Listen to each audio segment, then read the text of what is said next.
Dr. Marty Lerner. Dr. Marty Lerner and I, before the podcast, were just talking about travel plans. I felt that was rather unexciting to the listener, but we were just planning out when we were going to see each other, which is really exciting to me. As is, I mean, I know you don't love me fawning all over you. So really what I'm committed to, like what I'm committed to on this podcast is managing my fawning. But I will say, number one, Dr. Marty Lerner, I dedicated Breaking Up with Sugar to him because he is my mentor and just one of the dearest people in my life. And also, which I really want to hear about, so I think it's fascinating for those listening, really a pioneer in the world of food addiction. We can say that. That's not fawning over you. That's factual. No, just makes me sound old. I feel like Moses in the food addiction realm. I mean, often I call you the original gangster of food addiction, but that really, I really believe you're really the OG. So can you just like talk us through, because you have been sitting and saying this stuff before it was cool. We can agree on that, right? Yeah, we can. Oh my, this is so exciting. I feel like you're really open. I feel like you're open to receiving compliments today, Marty. It's a big day for us. Well, I'm working a humble program. It's really looking good on you. How did you get started in all of this? Oh boy, that is a long story. I know. We'll shorten how many days we'll shorten it. Okay.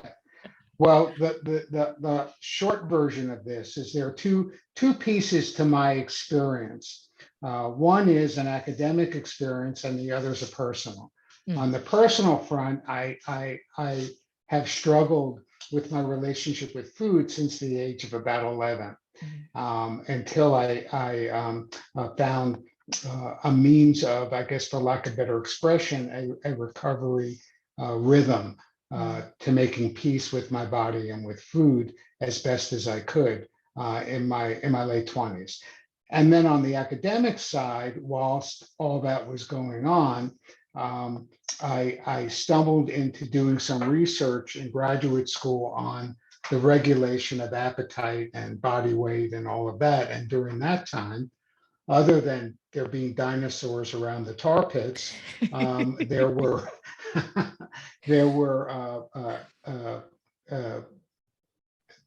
research studies that I was involved with that were looking for college females in particular that had three groupings. Those that never struggled with a weight problem. Of course, everybody is looking at and self-conscious about their body in their teens and 20s. That's normal. But people that didn't have an eating disorder, or what we called at that time was a weight disorder or a weight problem. And then a second group who used to have a weight problem but lost weight, and we would call them formerly overweight, and then people who met the medical criteria for obesity. So we had normal weight, formerly overweight, and we had currently overweight people. And the research isn't as important as what I saw happening. And what I saw happening is that we had a whole pool of people, mostly young women in their late teens and early 20s, coming in to participate as overweight subjects who were not overweight, and a few who were even underweight. And that really sparked my attention. And then I learned, this is in the late and 70s, that many of them had been overeating, but then engaging in all these compensatory behaviors like making themselves sick, running to excesses, or compulsively exercising, or a feast and famine. Now we call it, I think, intermittent fasting. Just kidding. But they were restricting. And so on and so forth. And that was my introduction to what I would refer to, and still do today, is looking at folks with eating disorders. But what I found very curious is that there was this whole population of compulsive overeaters and binge eaters and so on and so forth that we've come to call food addicts. And not all of them were overweight. And so that's where I began doing this work. How did you figure that part out with the food being the trigger? Like, Because I would imagine, Yeah, because yeah, this is yeah, sort of yeah. commonplace, is that there's the moderation intuitive eating model for treating all eating Sure, disorders. sure, And you're the sure. first one to be like, maybe that's not right. Like, how did you come to that? It's like, if you look at the word obesity, it should be obesities, plural. And when you look at eating disorders, it is disorders. And you can have people that weigh the same and look the same and have different relationships with foods and different patterns and have the same disorder. So that being said, what was happening in the research that I designed was we used ice cream, and it's called kind of like a false flag, if you will, we call it today. We told the subjects, these young women who thought they were overweight and weren't, as well as the ones that were overweight and knew that, and the ones that were not overweight, that they were involved in a taste test, and they were going to mark on a Likert scale 1 to 5 whether the ice cream tasted good, bad, or or terrific. And what they didn't know is we were measuring how much ice cream they ate, because they only needed to eat a teaspoon, but they weren't being watched. Oh, wow. And what we was looking for is which of these groups were going to eat more ice cream than the other groups. But they thought they were just taste testing. Anyway, what we found is that people who are chronic dieters or struggle with food addiction or compulsive overeating, when they break a rule that they have and they eat a forbidden fruit, they tend to overeat it. In other words, it's like when you're little and you're coloring in a coloring book. If you're this type of person like I am, and you color a little bit out of the lines, you stop coloring, rip it out, throw a tantrum, and go on to the next page. I'm with you Well, on that they, one. Yes. right. So they would just keep overeating the ice cream. It was about restrained eating, is what it's called. So the tagline of what I found as a collateral finding that I wasn't anticipating is that what was sparking their overeating wasn't just that they were breaking a rule, but they were eating sugar and fat. And if you were doing this with another type of food, you wouldn't find this happening. So it wasn't just the psychological, I ate something I shouldn't eat. They were, when I look back at the research, they were overeating and tended to have a sensitivity or reaction to eating sugar and very, very high rich fat laden foods. Ice cream, the original binge food. The menage a trois, the TV, the ice cream, and the person, right? That's what I heard. Right. And in my life, personally, I remember Breyer's ice cream, when the little leaf there, it says Breyer's on the leaf, and you open up the half gallon and has a little cellophane, and it looks like a flat ski area. I'm with you And on you that. take the spoon and you go from the right side to the left side, and it curls up a little bit. Yeah. And then you were going to stop because you only wanted to taste, but it looks so uneven. And then by the time you're done, you've carved out Mount Rushmore. Well, there's a and time you've too, like finished when the Breyers is like the vanilla chocolate strawberry, and then I go front to Yes. back there, and Right. I used to. Yeah. Right. It's amazing. Isn't it amazing how euphoric recall works? I'm in the Breyers That right too. now. I'm here. That too. So Yeah. So that's how I got into it. this is and in like that's the where- late 70s, and you're recognizing that maybe food is addictive.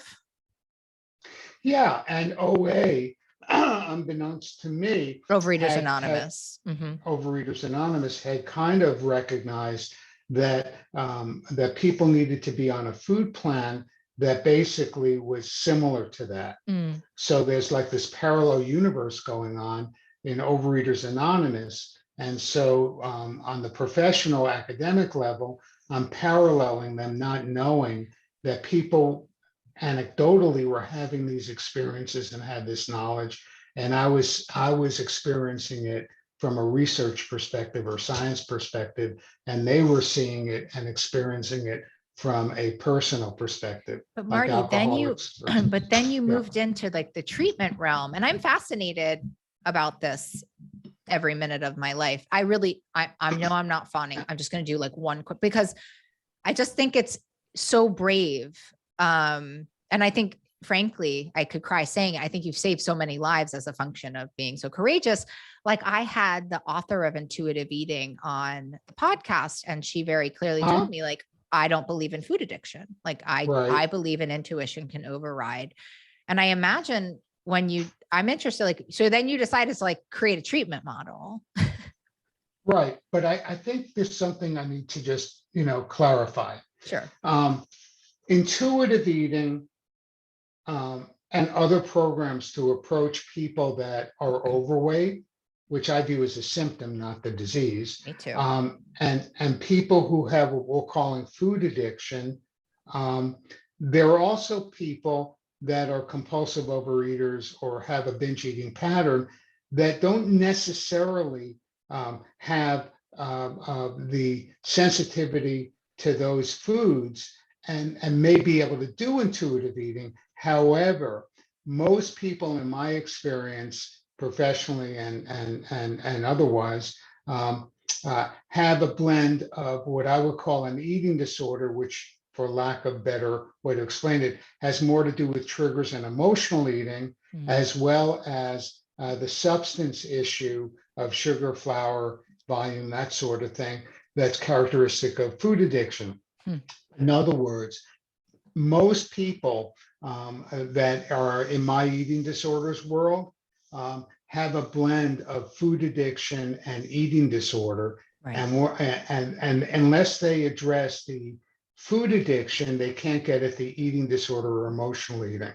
Yeah. I mean, I can't imagine how many times in your life you've seen that. Because I know even in my outpatient practice, I've seen people, we've helped them come off of sugar and flour, and then they're like, cool, now I can do the emotional work. And that must have been like, when did you start piloting this stuff? What year? Come on. I know I know you don't want to answer that. I just want to brag. I don't about know. you. I think it was more of an evolving. It's still evolving.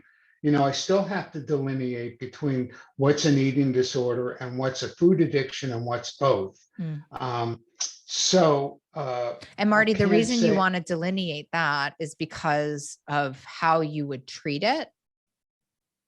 Yeah. To be fair about it, you don't want to take someone and make the assumption that if they're overweight, for instance, that they're a food addict. Right. And you don't want to make the assumption that if someone is 25 and they went to a party like a reunion and they got drunk, that means they're an alcoholic. Right. So not everybody that drinks is an alcoholic, and not everybody that overeats is a food addict. Right. So you don't want to have to treat somebody and prescribe a lifestyle or life way, if you will, that contradicts their truth. And so that's one piece of it. The other piece of it is that some people will just use food addiction as a license to go on a diet, call it a food plan, and that's their whole recovery program. So you find people using OA or Overeaters Anonymous or some 12-step programs as just a support system to stop using the substance and not work on the person. And I think you see people using, I always say this, like breaking up with sugar and flour in and of itself is a diet, right? And so if you don't flesh into the emotional, spiritual piece, then, you don't offer yourself the kind of recovery that you maybe deserve. You can do that, and you may even be successful with it, being, a chronic dieter or what we call restrained eater. But I think you'd be fairly miserable doing that. Note to anybody listening, if you're miserable, this might be your key.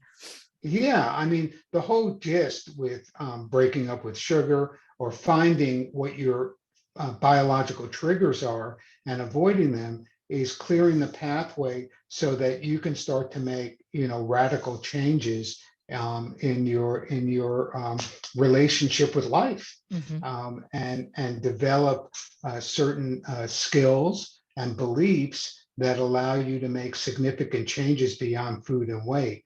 Without doing that, you end up relying on discipline and self-will. With doing that, you go through, my experience is 3 stages. The first stage, you're doing it to be good, quote unquote, and lose weight or, stop drinking or stop drugging or whatever your thing is. The second stage it becomes a little easier. It's still a pain and you miss it. And I wish I could drink. I wish I could drug. I wish I could eat what I want. But it's not as white knuckling it and hard as it was in the first stage. Third stage is where you want to get, which most recovered people that are working a recovery program as opposed to a diet get, is they're doing what they're doing because they prefer it. And they're doing it because it's comfortable, more comfortable than not doing it. Mhm. So, people who are in good recovery, as I'll call it, with alcoholism, they don't miss necessarily drinking. They're perfectly happy to watch others drink, even those that drink with impunity, because they are more comfortable being sober than they are with the alternative. How do And you with food move? addiction, How do same you thing. move into that final state? Like, obviously I'm sitting here, like I get so many messages with people like, this is so hard. I don't know how I'm going to do it. I can't. And so obviously somebody listening being like, all right, I want third stage, please. Like, how do you get, like, how do you get there? Well, can I tell a story? You can And tell, you that can will do, explain how you, really yeah, in this yeah. particular conversation, it's not like you can do whatever you want. I'm So, at your mercy. I was 27 and I was in Huntington, New York, living with someone that I married during a blackout. So we won't go into the details of all of that. But I was doing this internship in this hospital, a psychiatric unit on the 17th floor.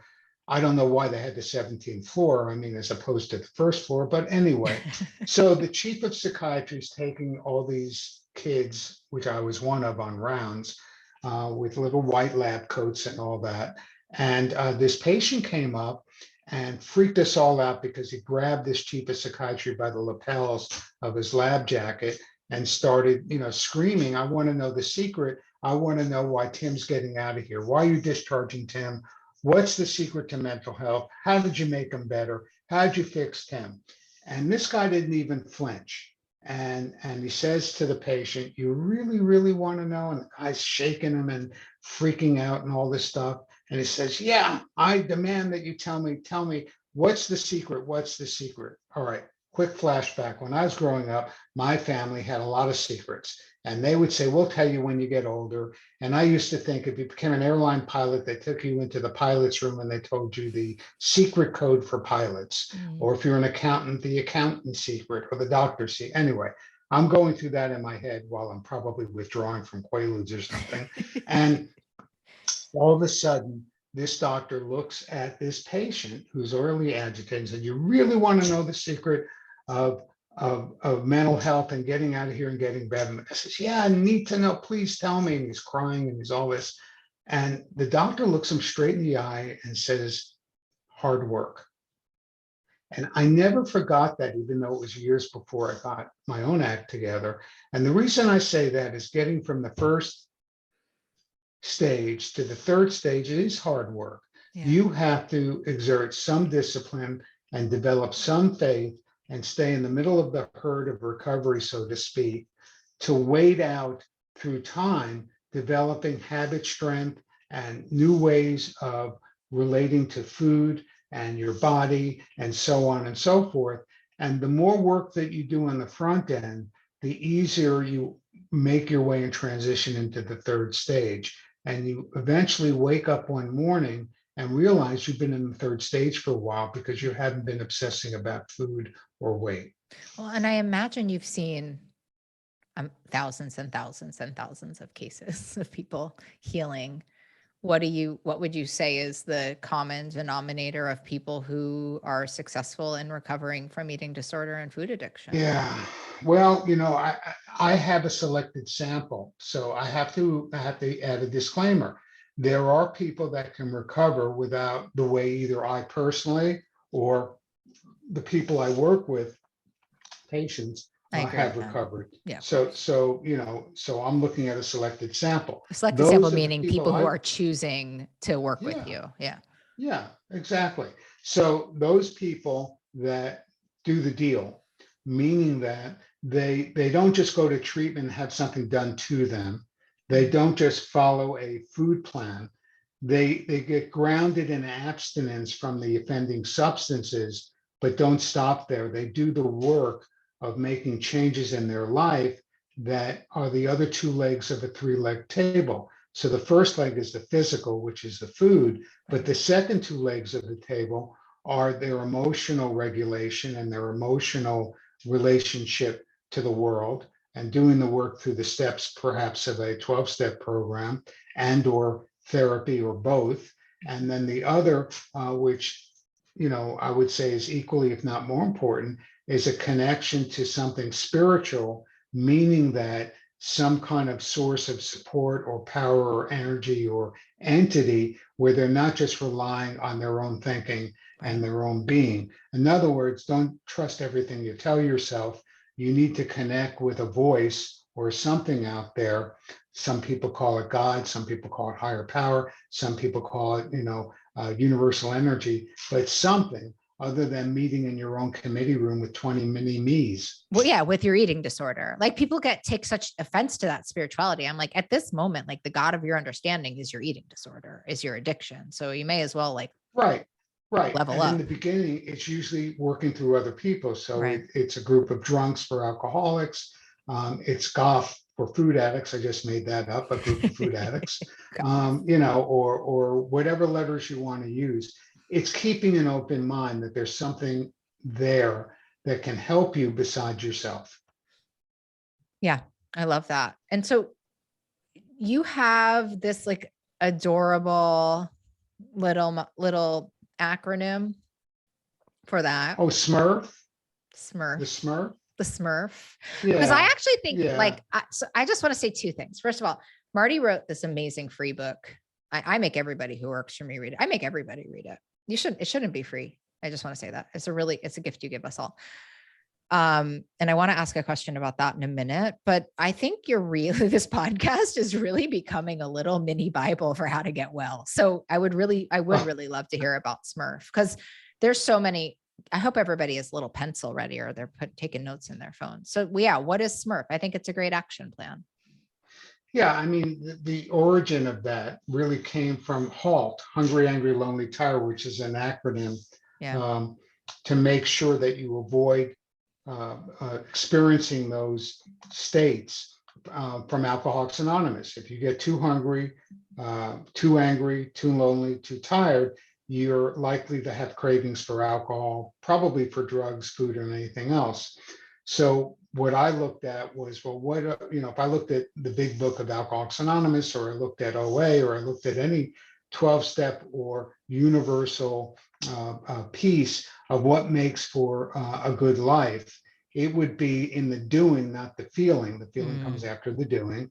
But if you did these 5 things on a daily basis. Can I just pause you? When you say it's in the doing, not in the feeling, in a way, it's like action overrides not wanting to do it, doing it regardless of wanting to do it. Right. Great. Exactly. Most people overthink and underdo. Fair. That's a meme if ever there was one. Yes. So the acronym was Smurf, and it's a checklist I personally have used for years, where pretty much on a daily basis, I won't go more than 2 days without one of these pieces being checked off on my to-do list. It stands for spirituality, meditation, exercise, rest, which is a balance between work and play, and a food plan, whatever that is for you. Right. And each one of those has its own little definition, because you want to find what's healthy spirituality, what's doing spirituality, what's doing meditation mean, what's doing exercise, what's doing rest, and what's doing a food plan. Yep. It's not simply, feeling spiritual and thinking about doing meditation. And, and exercise doesn't mean flipping your index finger on a channel changer on your TV. Well, it also doesn't mean like working out for 17 hours, I imagine, because that's bulimic. Yeah, exactly. It's finding the shades of gray. It's in the service of health, not in the service of fixing how you feel. Oh, I love that. I also love that Smurf is only 1/5 food, right? I mean, the sort of the fourth, that's right. The pioneer of the eating. Hold, please. I love it. It's like Willow. Someone's at the door. Danny. Hold, please. It's really, really obnoxious, Danny. We're in the middle of a conversation. Thank God we have editors. Danny, place. It's a Smurf. You little place. Place. Get. He's like, they're so similar, him and Willow. Well, with Willow, we've used classical conditioning. We have a shock collar, but we've Shock never collar on shocked him her. right now. Oh, me We've too. never shocked her. Oh, But when she she just- hears, we shocked her once. When she hears the little bell, she quiets. No, not Danny. He's straight. Oh, okay. Yeah. So Smurf is only 1/5 food, which I think is so important. Like you're the pioneer in the, food addiction eating disorder world, being like, it's not, it's But about it's the not food, just it's not about eating the food. disorder and not just food addiction. I think it's just lifestyle stuff. If you think about it, if you just think about it, if you are doing those 5 components, it's probably more effective, although it takes a lot longer than any medication on the market for any Yeah. kind of chronic stress-related disease. Yeah. Anything. So I would apply it to people that suffer with diabetes or depression or alcoholism, food addiction, whatever.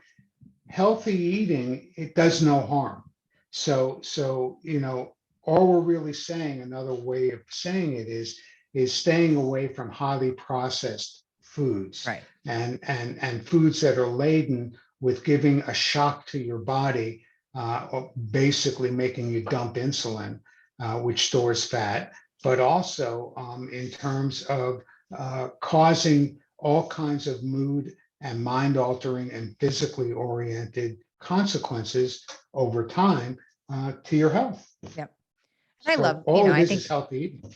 yeah. And I think this piece of, everything evolves over time. The food you're eating in the beginning is not necessarily the food you're eating for the rest of your life.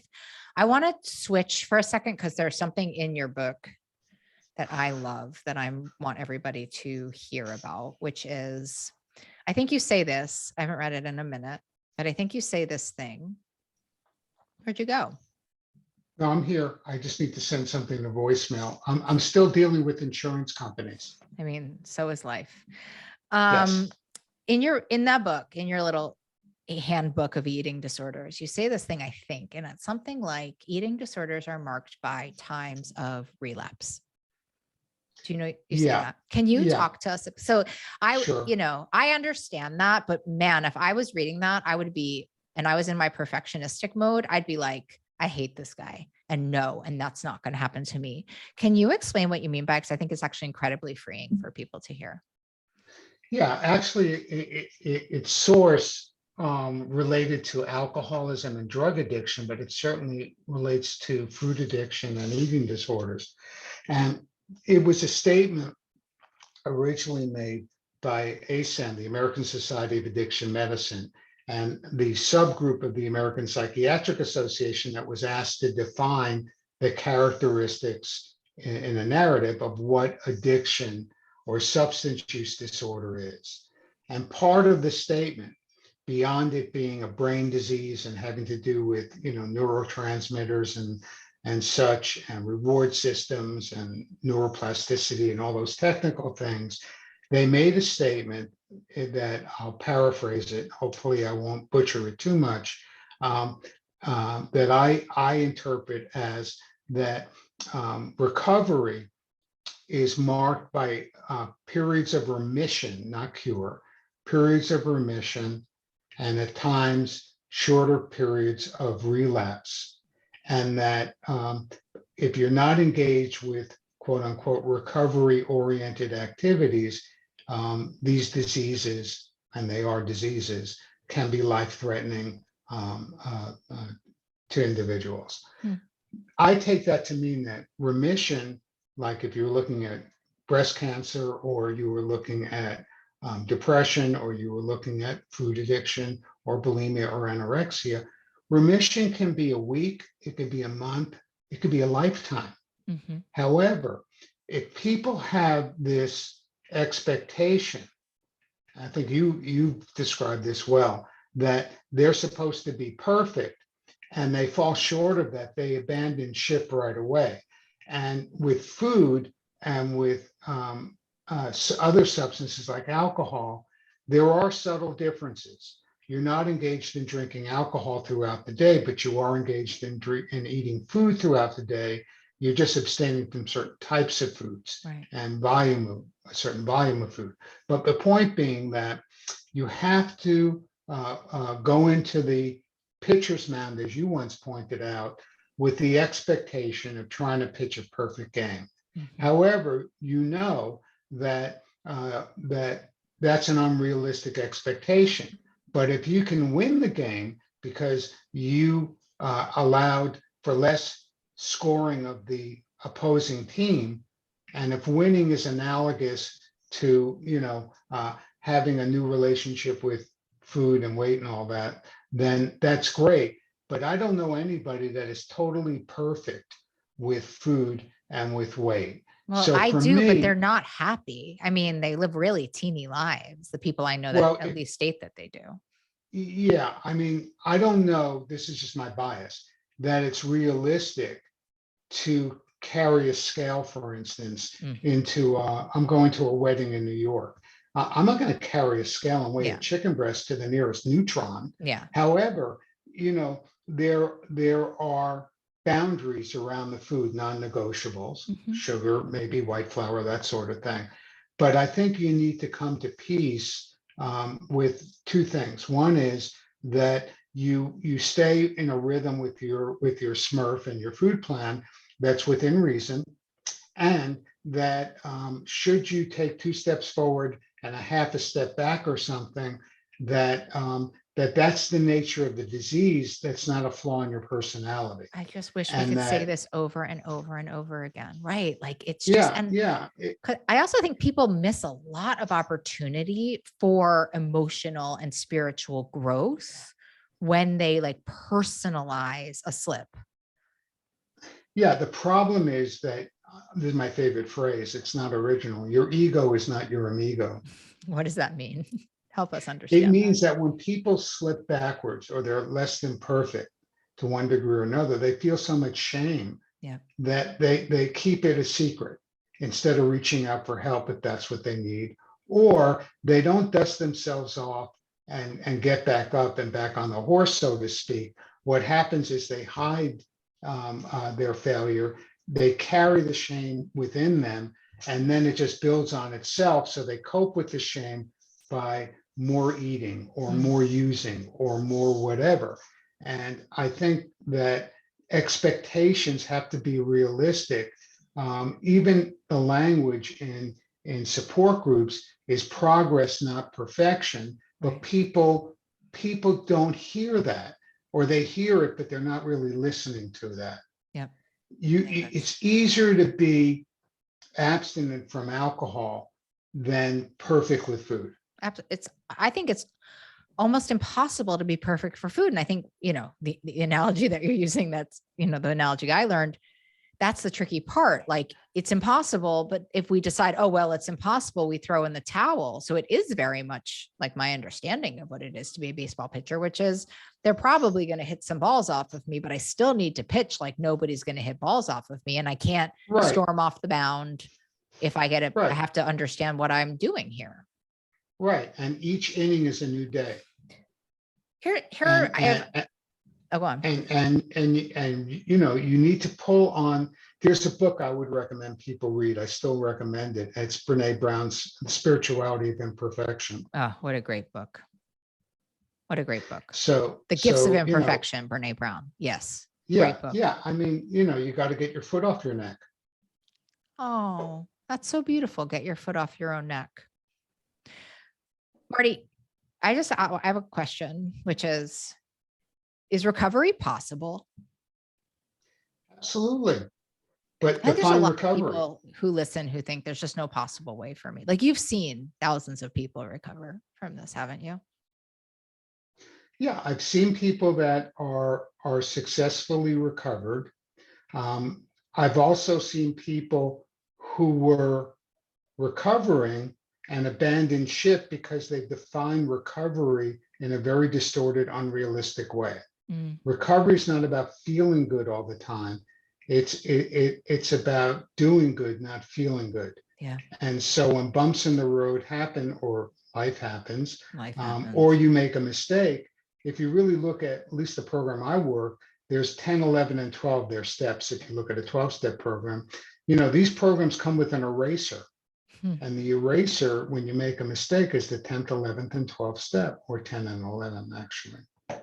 Yeah. Where you just So, sort of repair. you're not going to, pencils have erasers. Pencils have erasers. Yeah. And I always think about in my training in DBT, how like the function of shame is to prevent rejection, that we turn it inward so that we don't have to be rejected. And I think it makes all the sense in the world when we think about lapsing, that we don't want to experience the outward rejection. So we inwardly reject. Right. And We it's become such a quit cycle. before being fired. We quit before being fired. Yeah. Yeah. Yeah, and we if Brene reject Brown's before talking getting about rejected. something, she's talking about that. Okay. One more question, because I Sure. like to keep them short, but I've noticed in the last years that you have really moved into trauma and, Yeah. really working with trauma. Can you talk to me Yeah. about that? Yeah. Life happens, and I'm still evolving. I know less about eating disorders than when I started out. It's part of your And I charm. know a lot, but the more I learn, the more questions I have. All of that said, part of that evolution is recognizing that when you put down the food, or an obstacle to putting it down at times, is that people have had experience in the past. And when you define trauma as anything that is emotionally charged that you store in your body and aren't always aware of, or even if you are aware of, there are lots of triggers out there that you have to identify that go beyond the biological characteristics of a substance. So I may be biologically sensitive to sugar, flour, and volume and all that good stuff. But if I also have a trigger, and one of my earliest forms of self-preservation, or earliest form of self-soothing, or earliest form of defense, or earliest form, of self-medicating was food, and I get triggered, I might not understand from whence, I started binging, and I may be binging and not even conscious of it until I'm in the middle of it. Mm-hmm. So trauma plays a role, with all of this, and there is a correlation, maybe not causation, but certainly a correlation between the onset of either sexual or physical trauma and the onset of several eating disorders. Yeah. And I can't help but think of the book, The Body Keeps the Score. Great book. Yeah, just finished reading it for the third time.